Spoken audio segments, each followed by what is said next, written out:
আজকে তোমাদেরকে সাথে নিয়ে হোমমেড পনির দিয়ে পনির মশালা বানাচ্ছি। মশালা পনির বানাতে আমার যা যা লাগবে আমি সব এক জায়গায় করে নিয়ে এখন আমি প্যানে তেল গরম করছি, আর ওই তেলেই আমি পনিরগুলোকে কিউবস করে ফ্রাই করে নিচ্ছি। যেহেতু আমার বাড়িতে মাত্র 2জন মেম্বার আমরা, তাই জন্য বেশি বানিয়ে তো লাভ নেই, তাই আমি একই সাথে পনিরের সাথে সাথে ক্যাপসিকামটাকেও ফ্রাই করে নিচ্ছি। আপনারা যখন বেশি অ্যামাউন্টের বেশি কোয়ান্টিটির খাবার বানাবেন তখন আলাদা আলাদা করে ফ্রাই করতে পারেন।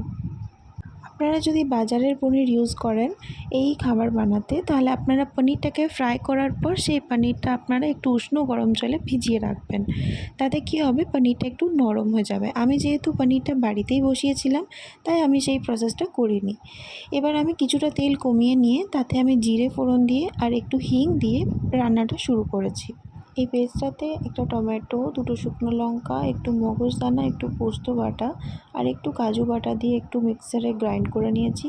সাথে একটু নুন স্বাদ মতো, একটু চিনি আর আদাটাকে গ্রেট করে একটু জিরে গুঁড়ো, ধনে গুঁড়ো, কাশ্মীরি রেড চিলি পাউডার দিয়ে আর লঙ্কা দিয়ে আমি মশলাটা বানিয়েছি।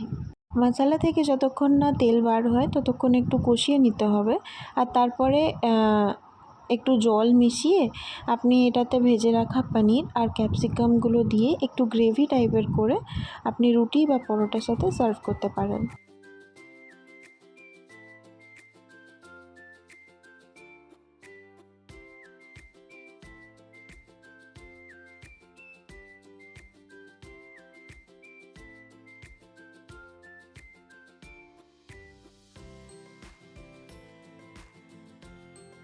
এখনও যারা মশলা পনির বানাননি তারা প্লিজ তাড়াতাড়ি বানিয়ে নিন, আর আমাকে জানাতে প্লিজ ভুলবেন না যে এই রেসিপিটা আপনাদের কেমন লাগলো খেতে। চ্যানেলটাকে যারা এখনও সাবস্ক্রাইব করেননি তারা প্লিজ চ্যানেলটাকে সাবস্ক্রাইব করে রাখুন আরও নতুন নতুন ভিডিও পাওয়ার জন্য। আর আমার ভিডিও ভালো লাগলে লাইক করতে ভুলবেন না, ভিডিও কেমন লাগছে সেটা জানাতেও ভুলবেন না। সবাই ভালো থাকুন, সবাইকে ভালো রাখুন। Have a nice day.